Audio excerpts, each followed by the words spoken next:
3, 2, 1, and here we go. I am LaRod Smalls, and yes, this is Rise of the Black Warrior podcast.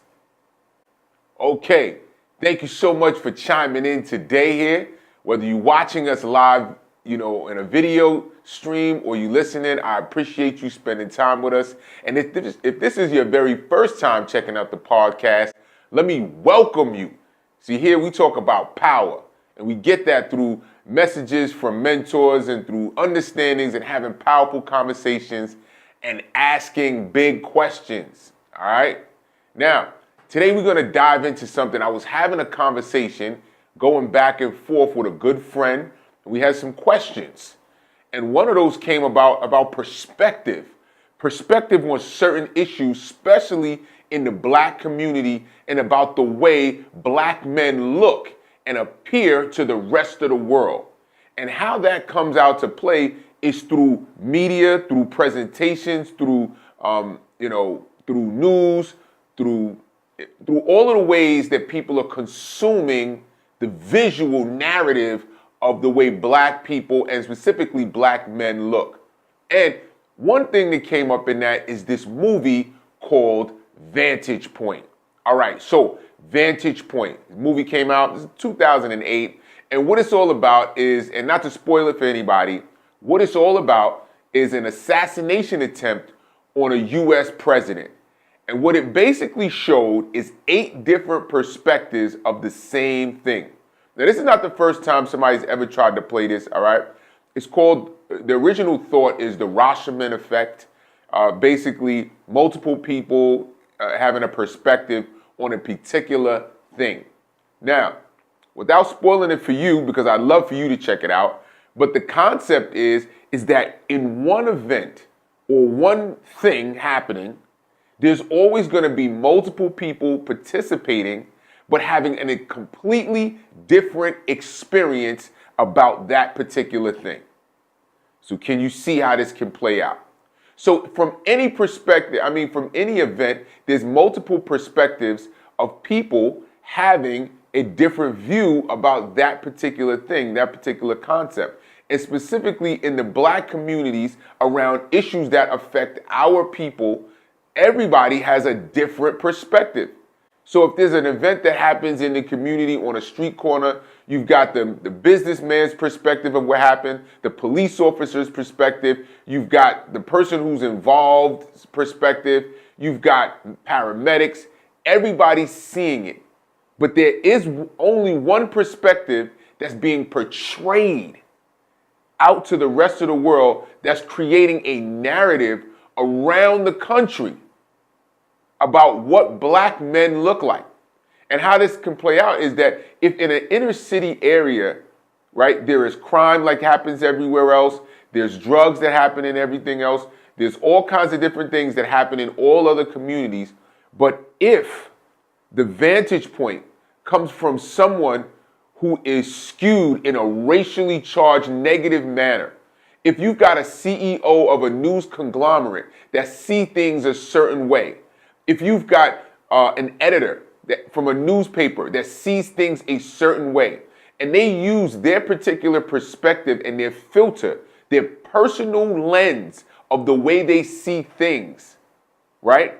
And they just use that particular lens and then they cast it out for the viewing of everybody else. In small town Alabama, there's maybe a kid who's never been around urban city young black kids, minority kids from wherever else, but now he gets a perspective on the way these people are just through the lens that comes from this news media conglomerate who has a vantage point, has a perspective on that particular event or all types of events.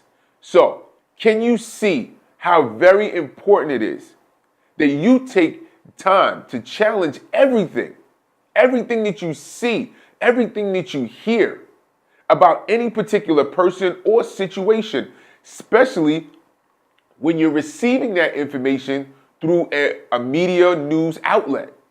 And even with the social media, right, the ability that we can be social and exchange ideas, they still can come through a filter.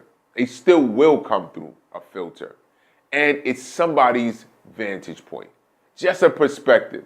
Just one view of a thing that's happening. And you have to look at all of them. Because ultimately, when you look at this movie, I want you to see you've got 8 particular perspectives looking at this thing from their vantage point. And after they keep playing back the same scene from each person's point of view, you start to see a different picture.